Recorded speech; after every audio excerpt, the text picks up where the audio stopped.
سلام بنات، مع حلقة يوم الجمعة من مسلسل هذيك حياتي. غتكون البداية مع إلياس غيقول إفسون راه ماشي بنتك. غادي تقولي إلياس شنو كتقول راك سكران؟ غادي يقول لها إفسون، غادي تقولي قالت لي سيدي ما ديش على هذا راه غير سكران. إفسون راها بنتك وحنا متأكدين من ذلك. بلا ما تكون حزين راها بنتك. غيقولها علاش كتكذبي عليه؟ قولي الحقيقة. غادي تقول ليه دنيا شوف التحاليل. قالت ليه ميسون انا كنحاول ندير عائله، ولكن بما ان دنيا قالت لك خاصك تفتحهم قلب الدي ان اي. غنمشيو عند العائله غتقول لهم الام ديالو واش محمود باقي ما هضرش. قالت لها محمود كيفكر غير في بنته اليوم. وغادي تقول لهم جوليا سمحوا لي ما نقدرش ناكل. غادي تقول لها فين هي ماماك؟ واش عند الصديقه ديالها؟ قالت لها عند الخاله بيريل. قالت لها بلا ما تحاولي تدافعي على امك. عاصم واش مشات بنتي على قبل الدي ان اي؟ هنا غادي تقول لهم اليوم غادي تبان الحقيقه ديالكم. وغادي تقول السيد محمود خلينا نمشيو. قال لي لا انا غادي نبقى هنا، ما عندي التذره ديال الشك بان ميسون بنتي، وغادي يقطع النتائج ديال دي ان اي امام الصدمه ديال نورهان.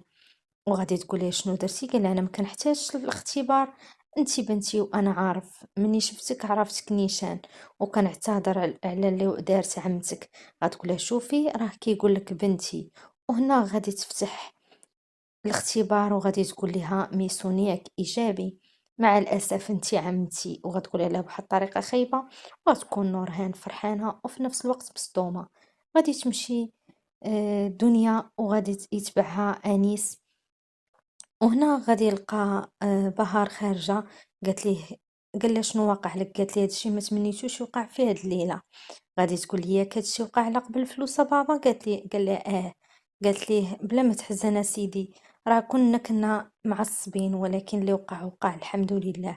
غادي نمشي ناخد الياس راه سكران ونديه انتي تكلمي مع باك بحدكم. غادي تهز الياس وغديه اللي غيكون فاقد للوعي. غادي يقول لها مالكي؟ قالت ليه القلب ديالنا تكسر، حنا عندنا كرامة والسيدة دنيا دارت هاد الشي باش تتأكد. قال لها الاب ديالك راه قال ان ميسون ماشي بنته. قالت ليه قال بحال هكاك باش ما يفقدهاش. قال لها واش انتي ثقة في ميسون؟ قالت ليه ميسون ما كتبينش المشاعر ديالها، وماشي كلشي خاصو الفلوس. على قبل الفلوس يمكن يدير بحال هكا. قال لها يلا اجي دخلي دابا تبردي. غادي يدخل الياس وغادي تقول ليه نورهان اشنو شربتي؟ غادي يقول لها هو سكران كيفاش تكون بنته؟ هي ماشي بنته. قالت ليه بزز عليك هي بنته. وهنا انيس غادي يقول ليه يلا نمشي. وغادي يقول ليه جلست تشرب القهوه من ايد بنتك؟ قال لها غنشرب القهوه ان شاء الله، ولكن انا بغيتها تجي باش تعيش معايا. غدا غادي نصيفط اللي يجي ياخدك صافي. وهنا بهار غادي تعطيه المونطو ديالو، غادي يقولها شكرا بزاف ليك. وغادي يبقى يشوف فيها ولكن ما غيعيقب والو. هنا نظرات الاعجاب ديال انيس وبهار. وغادي تقول لها غدا غنمشيو؟ وقالت لها غادي نمشيو. غتقول لها عافاك هضري مع محمود، هادشي اللي كيدير فيه راه ماشي صحيح نهائيا. قالت لي صافي بانت الحقيقه، ميرفات هي بنتها هي ميسون. مع الاسف قالت لها ديك البنت بنت خويا، ولكن كون كان الطفل ديالك انت وخويا كنت غنتقبلو ونحطو فوق راسي، ولكن هذيك البنت لا علاقه، هذيك امر مختلف، لا علاقه مع عائلتنا. هنا غيدخل محمود وغيكون مصدوم. قالت لي خويا انا قلت هادشي ما بغيناش ندخلو شي بنت وحنا ما عندنا حتى اثبات عليها. غادي يقولها شوفي ميسون راها بنتي، ولكن غادي تجي تعيش معانا هنا في هاد الدار باعتبار انها من دمنا. وغادي تقول ليه الام ديالو مرحبا بها غادي تعيش هنا. غادي تقول ليه جوليا بغيت نقول لك واحد الحاجه، ميسون راها بنتك وانا غادي نبغيها بحالها بحال بنتي وغنواعدك بهذا الشيء. هنا ميسون غتقول لها ماما، غتقول لها للاسف هادشي اللي دار بابا صعيب، ما حطني في هاد الوضع كنا غادي نتكشفوا. قالت لها بلا ما تقلقي بنتي، راه طينات الرجال كلهم بحال بحال. قالت لها ولكن كيفاش درتي تدبرتي على الشعر والطابق مع محمد امير؟ قالت لها طبعا ماشي شعري، هذاك شعر بهار، عارفه حتى واحد ما كتخليه ياخذ لها من المشط ديالها، وانا خدت من الشعر ديالها. قالت لها علاش بنتي ما قلتيش ليا بحال هكا؟ قالت لها عارفاك ما غاديش تسدي فمك وغادي تكشفينا. إلياس غادي تقول ليه كيفاش البنت بنته ميسون، قالت لي بنتك ميسون ذكية، عطاتهم من الشعر ديال بهار ماشي شعرها. في الصباح غادي نمشيو عند أنيس، هضر مع الخالة ديالو قال لها ما اقتنعتش كيفاش تكون بهار بنته، قالت لي حتى أنا. قال لها ولكن اللي ما فهمتش علاش يوسف قال البهار الحفيدة ديالي مني مشى عندها، قالت لي راه هذاك راه مسن، يقدر ما عرفش يفرق بين الحفيدة ديالو وبين بهار. قال لها لا، غادي يقول لها غادي نتزوج بإفسون وغادي نعذبها كما عذبني الاب ديالها. قالت لي عافاك ما ديرش هذا الشيء.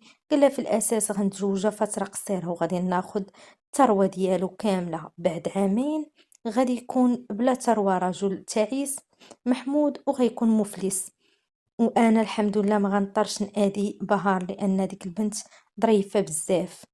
غنمشيو عند ميسون، قالت لها مره صاحبتها جي طلع علينا، قالت لها بلا ما تقلقي جي انتي عندي، قالت لها انتي مولوعه بالقصور والفيلا لهنا، غادي تمشي عند الياس جالس حدا القبر ديال الاغا يوسف.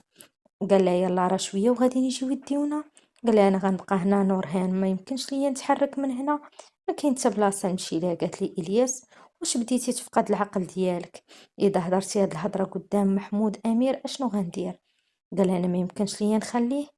قالت لي ملي غادي تلقى الفلوس وغنبنيو حوض كبير هنايا وغنغطيو به هادشي، وبهار راه غادا تمشي معانا، وراه يوسف غيكون كون كان حي غيكون فرحان لان الحفيده ديالو غادي تمشي تسكن في داك القصر. بغيتي بهار تبقى هنا اشنو بالك؟ غادي نمشيو عند محمود كيقاد الغرفة ديال ميسون، غادي تجي عنده غتقول لي خالي بغيت نهضر معاك، كنا مدايرين الرحلة باش نمشيو ليها ولكن ما غاديش يعطيها أهمية. وهنا غادي يشك محمود في الخادمة أن هي اللي قالت المكان ديال منزل بهار لختو. غادي تقول غادي تجي عند دنيا بنتها غتقول لها خالي ما بقاش مسوق ليا نهائيا. غادي تقول لها جداها انت غالية عليه ولكن راه غير مبرسط مع بنته. غادي تجي الخادمة غتقول لها واش كاين شي حوايج للغسيل؟ غتقول لها نعطيهم لك خديم، وغتقول لها خوك راه صور رضا كيفاش وجدت العنوان وعرف كل شيء. قالت لها خويا ما غاديش يلاحظ نهائيا، راه تجمع دابا مع بنته وسالى كل شيء، غير كوني هانيه راه سعيد دابا. وهنا غتسمع الام ديالها وغتقول لها سيري الملابس راه في طرف السرير. غتقول لها علاش كنتي كتحتي انت والخادمه؟ قولي لي.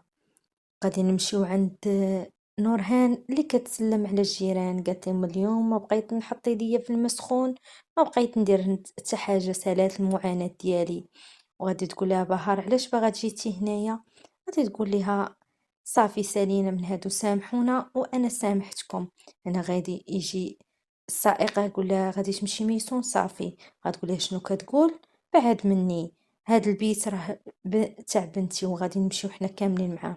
غتقول لها صوني على محمود، غتقول لها ما عنديش الهاتف ديالو. وغادي تقول ليه صوني انت على السيد محمود. غادي تقول ليه الخادمه جاك اتصال من رضا.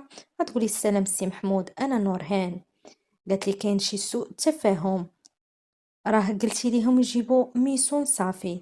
قال لها هادشي اللي قلت السائق راه صحيح، نتوما خبيتوا عليا بنتي سنوات وغادي يكون هذا هو الثمن حتى انا غنبعدها منكم، ما غاديش تكونوا في حياة بنتي نهائيا.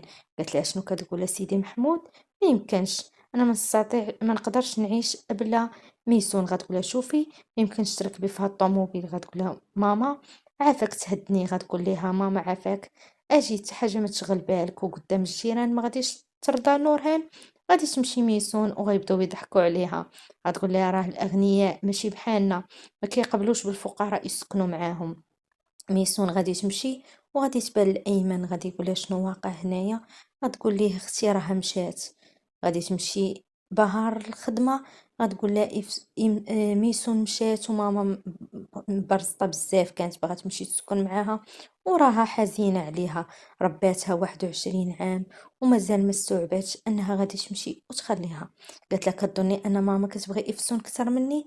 مني كنا صغار كانت افسون كتنعس مع ماما وانا ما عمري ما دخلت الغرفه ديالها واخا كنت كنخاف. كانت كتشري الصباط جديد الميسون وانا كنلبس القديم، وانا كان عندي عقل طفل كنقول ماما ما كتبغينيش نهائيا، ولكن عرفت علاش كانت كتهتم بميسون اكثر مني. غادي يجي عندهم ايمن قلت قال لها شنو واقع عندكم؟ قال لها واش ميسون مشات؟ قالت لي مشات. قال لها مشات عند والد ديالها الحقيقي؟ قالت لي قال لها مشات بلا ما تودعنا بلا والو. وهنا غادي تبان نورهان، قالت لي دلينا، انا دمي فاير عليا بهذا الشيء، هما اللي الحي كيضحكوا عليا كاملين، ولكن ما نقدرش نهضم هاد الشيء الياس نهائيا. قال لها ظنيتي انك غتجلسي على العرش، ولكن ما غتعيشيش في القصور نهائيا، غتقولي اسكت قبل ما نفرغ فيك هاد الغضب ديالي كامل. غادي تدخل ميسو القصر وغتكون مصدومه ومنبهره، غادي تقول لمحمود واش هاد الخدم ديالنا؟ غادي يقول لها هادو المساعدات ديالنا. غادي تعرف عليهم كاملين على عاصم، وغتجي عند الجده ديالها. قالت لها مرحبا بك، قالت لها جيتي لهاد العائله، قالت لها تا كنتمنى نكون منها. قالت لها ميسون بعد الان ما خاصكش تهضري بزاف. وغادي تجي هنا جوليا، قالت لها صافي جات لي غتاخد البلاصه ديالك. غادي نمشيو عند ميسون، غتدخل الغرفه ديالها. قالت لها هذه راه خلاتهم لك هنا دنيا، الا بغيتي شي حاجه منهم. وغتلقى الصوره ديال الام ديالها، قالت لي كانت زوينه بزاف، بحالها بحال الملك. وبهذا غتكون نهايه